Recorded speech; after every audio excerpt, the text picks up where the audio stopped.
at diction as literary technique. So diction is a specific style of speaking or writing that is evident based upon word choice and also sometimes sentence structure, the way things are put together in the writing or speaking. And the thing is that all words have a denotation and some have a connotation. And so words, especially having to do with connotation, is in reference to our diction. So denotation is pretty simply the dictionary definition of a word. For instance, horse from the dictionary says it's a large, solid-hoofed, herbivorous, quadruped, equus caballus, domesticated since prehistoric times, bred in a number of varieties, and used for carrying or pulling loads, for riding, and for racing. Whew.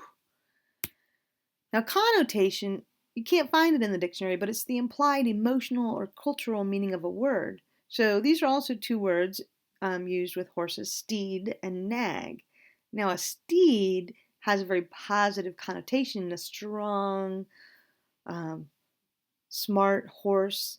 And a nag has a negative connotation. It's an old, kind of weak, worn down horse. So connotation is the implied emotional or cultural during a certain culture, within a culture or a certain period of history, what we've sort of attached to words. So word choice, as I mentioned, can be positive or negative in connotation. Here's some examples. Mrs. Strangeworth was pruning her roses. That's a positive connotation. She's just out there trimming them. The negative way would be Mrs. Strangeworth was slashing her roses. That's not good, slashing the roses. Positive, in another example, the politician was asked to explain his stance on the issue.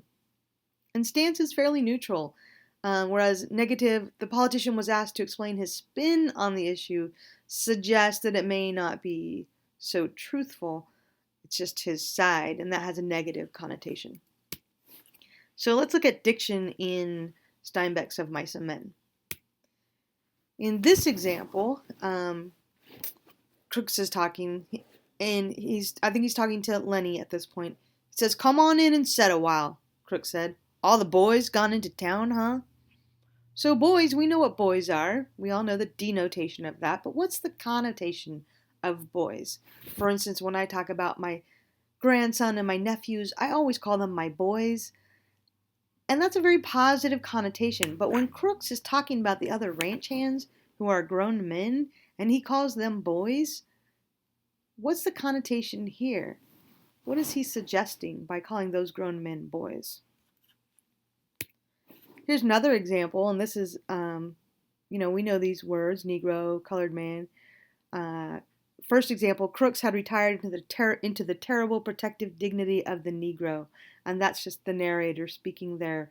Negro, in the 1930s, when the book was written, was a pretty neutral word, the connotation to it. And when Crooks is speaking and he says, "You got no rights coming in a colored man's room," when he says colored man, the connotation there for him is positive, pride, it's his room, it's his space. But then let's look at the other word that's used, the word nigger. She turned to him in scorn. "Listen, nigger," she said. "Will you keep your place then, nigger? I could get you strung up on a tree so easy it ain't funny." In this instance, the connotation to the word nigger is negative, and it has continued to be negative throughout history, even up to today's time. And, a quote here at the bottom from the African American Registry, "Nigger is an expression of anti-black hostility. Without question, nigger is the most commonly used racist slur during hate crimes." So there is a really bad connotation to that word, and, most of us know that that is not an appropriate word to use because of the connotation of the word. So thinking about diction as a literary technique, in particular word choice, in especially connotation of words.